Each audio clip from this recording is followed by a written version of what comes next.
আজ আমি তোমাদের শোনাবো পণ্ডিত ঈশ্বরচন্দ্র বিদ্যাসাগরের জীবন কাহিনী।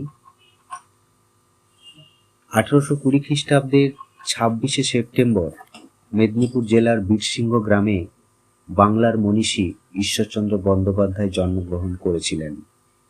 তার পিতার নাম ছিল ঠাকুরদাস বন্দ্যোপাধ্যায় এবং মাতার নাম ছিল ভগবতী দেবী।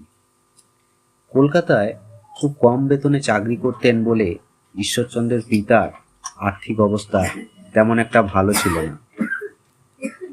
ঈশ্বরচন্দ্র অত্যন্ত মেধাবী ছিলেন। মাত্র 8 বছর বয়সে গ্রামের পাঠশালা ত্যাগ করে কলকাতায় চলে আসেন তার পিতার কাছে। তখনকার দিনে কিন্তু কোনো রেলগাড়ি ছিল না, তাই বালক ঈশ্বরচন্দ্র তার বাবার হাত ধরে 90 কিলোমিটার পথ হেঁটে কলকাতায় এসেছিলেন। পথে অনেকগুলো মাইলস্টোন পড়েছিল। ওই মাইলস্টোনে খোদাই করা ইংরেজি সংখ্যা দেখে ইংরেজিতে 1, 2, 3 এই সংখ্যাগুলি উনি শিখেছিলেন। ঈশ্বরচন্দ্র কলকাতায় আসার পর তাকে খুব কষ্ট করে লেখাপড়া করতে হয়েছিল। তার বাবা চাকরিতে চলে যেতেন।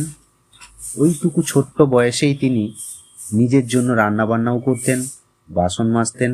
অত্যন্ত কষ্টের মধ্যেও তিনি লেখাপড়া ছাড়েননি। কিন্তু কখনো উনুনের পাশে বসে তিনি পড়াশুনো করেছেন, কখনো ঘরের প্রদীপের আলোয়, কখনো বা রাস্তার গ্যাসের আলোতে বসে পড়াশুনো করতেন।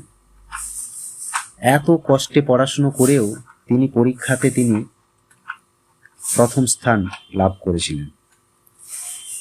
9 বছর বয়সে তিনি সংস্কৃত কলেজ স্কুলে ভর্তি হন। তার প্রতিভার পরিচয় পেয়ে কলেজের অধ্যাপকগণ মুগ্ধ হন। তিনি 12 বছর ধরে কাব্য, ব্যাকরণ, স্মৃতি, ন্যায়, অলঙ্কার, বেদান্ত এবং জ্যোতিষ চর্চা করে অসাধারণ জ্ঞান ও পাণ্ডিত্য অর্জন করেছিলেন। 1839 খ্রিস্টাব্দের হিন্দু ল পরীক্ষায় পাশ করে তিনি বিদ্যাসাগর উপাধি লাভ করেছিলেন। তখন থেকেই তিনি বিদ্যাসাগর নামেই পরিচিতি। পড়াশোনা শেষ করে তিনি ফোর্ট উইলিয়াম কলেজের শিক্ষকতা শুরু করেন এবং ইংরেজি ও হিন্দি ভাষায় পাণ্ডিত্য লাভ করে অধ্যাপকের পদ লাভ করেন। পরে তিনি বিদ্যালয় সমূহের পরিদর্শকদের পদে নিযুক্ত হন। শিক্ষা বিভাগে চাকরি করতেন বলে বিদ্যাসাগর আমাদের দেশে শিক্ষা বিস্তারের জন্য আন্তরিকভাবে চেষ্টা চালিয়েছিলেন। তিনি অনেকগুলি প্রাথমিক বিদ্যালয় স্থাপন করেছিলেন। স্ত্রী শিক্ষার জন্য তিনি বহু বালিকা বিদ্যালয় স্থাপন করেছিলেন। বিদ্যাসাগর তার বাবা মাকে দেবতার মতো ভক্তি করতেন। এই জন্য তিনি অন্য দেবতার পূজা করা কোনো প্রয়োজন বলে মনে করতেন না। তিনি কেবল বিদ্যার সাগরই ছিলেন না, দয়ার সাগরও ছিলেন। গরিব দুঃখীদের দুঃখ দেখলে তিনি ব্যথিত হৃদয়ে কেঁদে ফেলতেন। অনেক অনাথ গরিব শিশুকে এবং গরিবকেও তিনি ভরণ পোষণ দিতেন। বাংলা ভাষাকে তিনি একটি মার্জিত রূপদান করে গেছেন। তার জন্য তিনি কলম ধরেছিলেন।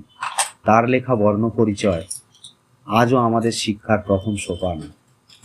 এছাড়া শকুন্তলা, সীতার বনবাস, কথামালা, বোধোদয়, বেতাল পঞ্চবিংশতি বাংলা গদ্য সাহিত্যের অমূল্য সম্পদ। মেয়েরাও যাতে ছেলেদের মতো লেখাপড়া শিখে সমাজের কাজে আসে, সে কথা ভেবে তিনি মেয়েদের লেখাপড়া চালু করেছিলেন। এছাড়া তিনি হিন্দু সমাজে বিধবা বিবাহ প্রচলনের জন্য সচেষ্ট হয়েছিলেন। এরপর 1891 খ্রিস্টাব্দের 29শে জুলাই 71 বছর বয়সে কলকাতায় বিদ্যাসাগর মহাশয়ের মৃত্যু হয়। কোথায় হয়েছিল জানো? এটা হয়েছিল বাদুর গ্রাম, কলকাতা জেলার বাদুর গ্রাম এলাকায়। ভারতবাসীর হৃদয় মন্দিরে তার আসন চিরকাল স্মরণীয় হয়ে থাকবে।